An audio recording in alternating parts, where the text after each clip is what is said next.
You pregnant girl.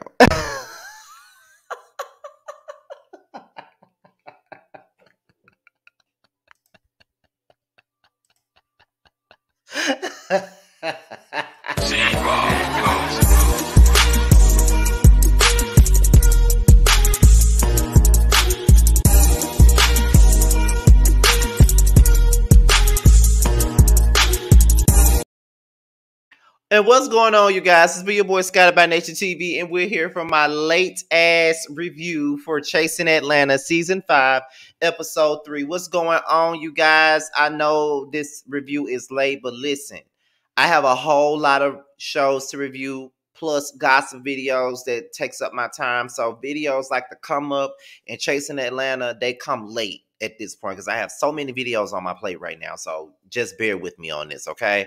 But anyhow, be on the lookout for the Bad Boys Los Angeles panel with myself, Jamar, and Maddie. We will be going live today at 8/7 Central, so be on the lookout for that. And you know we're gonna read the girls down. We're gonna read them down. We're gonna read them down. We're gonna read them down. Okay. Now, with that being said, let's go ahead and get into tonight's, well, Wednesday's episode of Chasing Atlanta. So Rico with a K and Oliver, they continue to go back and forth. And like I said before, I really don't get what this beef is between them. I feel like it's very minuscule. I feel like it's really not that serious. It's really not even worth a conversation. They could just agree to disagree and move on, which is pretty much what they did. You know, then they start play fighting and, you know, all that other stuff. That's, you know, that's pretty much what it was. So Rico with a K and Oliver are good. You know what I mean? Which is fine. I'm glad that they good because, girl, who want to sit up here and constantly keep talking about the same stuff? I know me personally, like, when I'm done with it, I'm done with it. And we don't need to talk about it no more. Like, if I tell you, okay, we good, we finna move on with life and everything else, let's be good, move on with life and everything else. Because I don't want to talk about this shit no more. I don't like confrontation. I really don't. Am I scared of confrontation? No. But I don't like confrontation because I don't know what is going to be said that's going to trigger my ass to really go in on you, because I don't like to go in on people. I don't like to take it to the next level and all this other stuff, but I tend to do that, and that's why I don't like confrontation. So I be answering whenever confrontation comes up. So once I say I'm done with something, I'm done with it, and we can move on.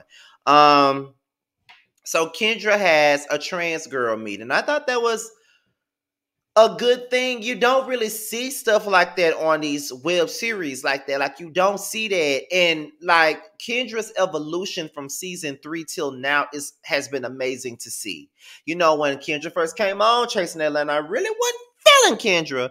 Although she gave me my favorite line on all of these shows. The disrespect you gave was enough. That alone makes her iconic for Chasing Reality. It makes her iconic for Chasing Reality, okay? Period. Point blank, okay? So her whole transition from being who she was in season 3 to who she is now has been amazing to see. And this whole meeting was great.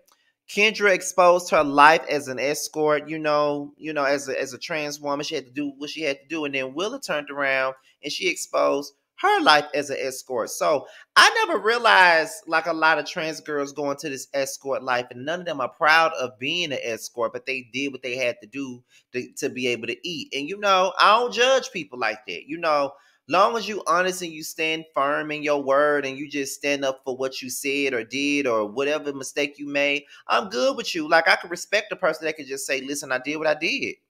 I did what I did so I could eat. I did what I did to take care of my family. I did what I did, and it's just that on that. Because, for real, I got a classmate that, well, she didn't graduate with us, but I got a classmate that, she left high school and went out and started she was in the streets. You know what I mean? And I never judged her for being who she was or what she was. You know what I mean? And she had a kid, but I never judged her for what she did.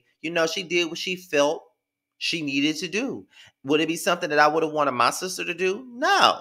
But I'm not going to judge you and make you feel less than because you did what you did. You know what I mean? So it's about having a little bit of understanding, like Escape. What people just need is understanding. That's all they need sometimes. It's just a little bit of understanding. That's it. So Willa and Kendra, they went outside, and Willa is trying to get the tea on Wayne the Pain. Willa wants Wayne the Pain to I'm trying to figure out what I'm gonna say. Willa wants Wayne to restructure her walls. That's all I gotta say about that. And to be honest, I wouldn't mind if he restructured mine either. But that's another story. That's a whole nother story. Because Wayne Payne is fine, okay? He is fine. I didn't see it for him before, but he is fine. And Kendra said, well, Wayne got a man child. And then, Willa said he do. Because, when I seen him, I was like, oh yeah, he real handsome or whatever. You know what I'm saying? And then, Willa and Kendra said, well, since you single and I'm single, we should go out on the town and get us a man on our own. And then, Willa was like, okay, okay, okay. And then, I like that little budding relationship with Kendra and Willa. I think that's pretty cool and pretty neat. So we meet Aaron Thomas, okay? And Aaron is so cute. Aaron is cute as a button, okay? I love him. Like, he is so cute. And not only is he cute, the nigga can sing his face off. Like, he was up there putting his heart and soul into that performance that we seen him do. Like, that shit was, it was good. Like, that dude can sing. Like, straight up sing. He was on Sunday's Best. He did American Idol. So the dude can sing. He's been places. He can sing. So that was cute. So Ike, obviously, he's a friend of Ike. And Ike introduced Aaron to Rico Cassadine and Cameron. I think Rico Cassadine actually knew Aaron from like social media and stuff like that. So it's kind of like, oh, okay, girl, I'm so glad I'm meeting you, girl. Yeah, girl. I'm glad I'm meeting you. So, that's pretty much what that was. So, they were all wowed by his performance. And I was wowed too, bitch. Like, I was ready to throw my boxer briefs at the damn TV because he can sing his ass off for real. He can sing to me any day.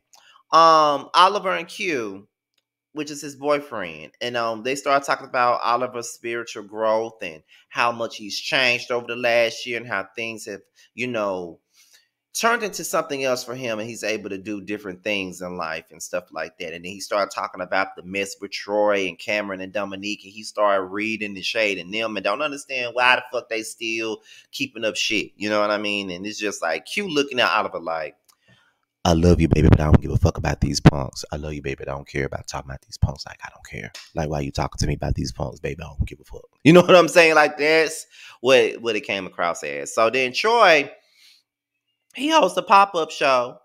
And, Willa and Dominique, they show up. You know what I'm saying? And so after, Troy hosts the thing and interviews the people that go outside, and, Dominique reveals that Kendra was still performing the Oliver diss and stuff like that. And then, when Dominique said that, because Dominique, I love you, girl. You know I do. If you're watching this, I like you. You know that, right? I didn't understand what was the fucking point. Like, yeah, her and Oliver had their beef and they're good now, but that does not stop business. Free Lil Kendra is still a hot song that she need to perform. Do you really believe that even though Jay-Z and Nas have buried the hatchet, you think Nas don't still perform either? When he's at a concert, you think he don't perform that? He'll be a fool not to. It's a classic. Do you think that if Jay-Z had a concert, you think he's not going to perform Super Ugly? He is.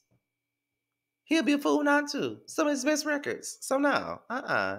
And then Dominique informs Troy about Wayne talking about Troy. And then also, he was talking about this upcoming event that's coming up and how Rico Cassadine got something on Neek, and he been telling people that, and he gonna drop a bomb on him, and they don't know what it got anything to do with. So Kendra and Oliver, they playing tennis, and I don't know if this was some shit that they decided to play up for the camera, but Oliver hit Kendra in the chest with a tennis ball and all this other stuff. And it was good seeing Kendra and Oliver together because they've been at each other since season 3. Since Kendra first came on the show, they were at each other back then.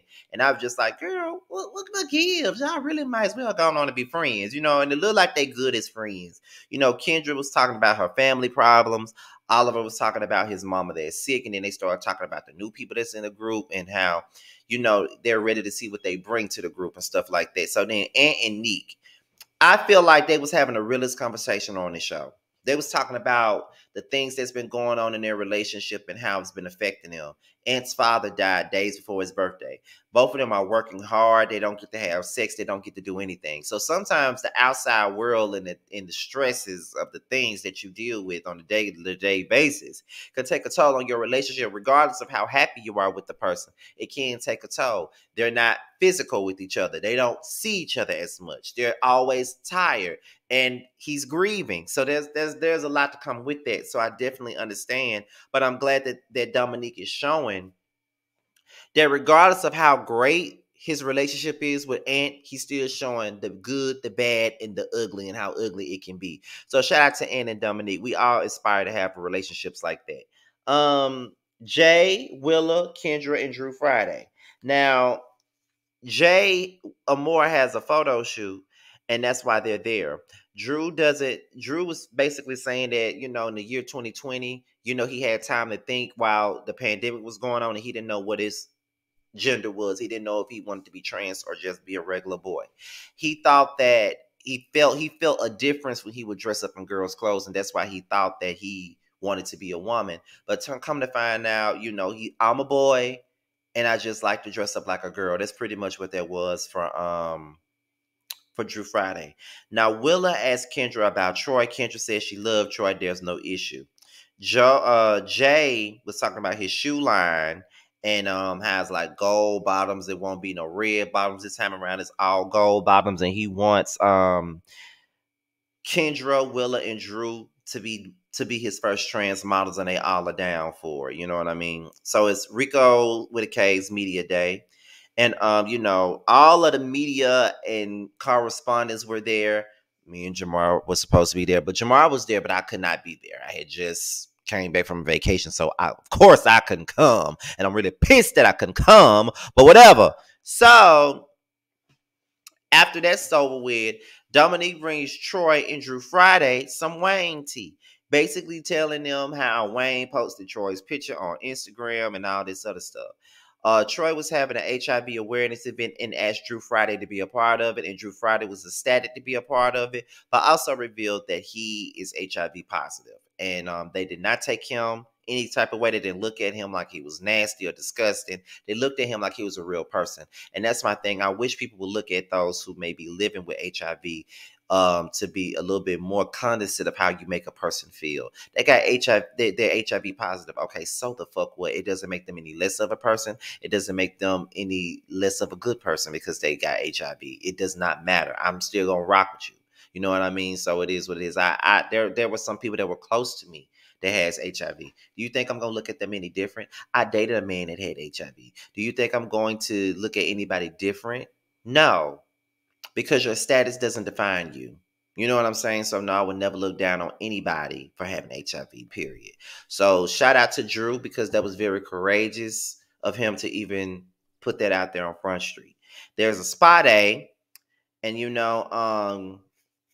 everybody's coming in. This is this nice ass house, and then there's a note that Cam left, basically shading the shit out of Troy and Dominique. Jay goes off because he says that they didn't say, he didn't say none of that to them folks' face. So why are you gonna send this negative energy to my event? And he started going off on Ike too. And I was looking at Jay, because Jay's another person that I know, and I've hung around him before this show even happened. So I love you too, Jay. But it's like, why are you bringing it to Cameron? Like, Cameron ain't none of, why are you bringing this to Ike? Ike ain't none of Cameron. So just wait till this shit is over with until Cameron comes back so you can confront him about it. Because I think that was a little unfair for you to be bringing this to Ike. For what? He don't want to be the messenger. So then, after that, Dominique calls out Wayne. And I ain't going to lie to you. I know a lot of y'all don't like Dominique. I know a lot of y'all think he should not be on the show. But I was team Dominique in this situation, because guess what? I follow all these motherfuckers on Instagram. And I remember that day when Wayne posted Troy on his page. And I was wondering what the hell was going on. And I'm like, are they filming? What's going on right now? So you definitely did that. And on top of that, he confronted you in your face. He took the opportunity to do that. And you can't deny it. You can't lie and say you didn't do it, because we know that you did. And then it went to this long ass conversation, and they just going at each other. Like, Dominique just called him all kinds of bitches. Dominique ain't here for the bullshit. And You know, it is what it is. I can't say that I'm mad with him because he do make the show. I can't say that I'm mad with him about anything because he didn't really do anything that bad. You know, yeah, he opinionated. Yeah, he kind of stirs up shit sometimes, but he ain't that bad, child. So that's pretty much all I got for it. You know what I mean? They was going at it, okay? And it's a to be continued episode. So with that being said, y'all, just be on the lookout for any other videos that's coming my way. Be sure to like, rate, comment, subscribe, share this video. Please share it on all forms of social media, wherever you see fit. If you want to follow me on social media, my Twitter and my IG will be down below. Y'all can tell I'm falling asleep. My Twitter and my IG will be down below. But if you want to follow me back, want me to follow you back on IG, please be sure to hit me up in the DMs with the hashtag Mrs. Team Scotty, and I would definitely follow you back. With that being said, you guys, my sleepy ass is up out of here. Until my next videos, I will holler at you guys later. Peace out.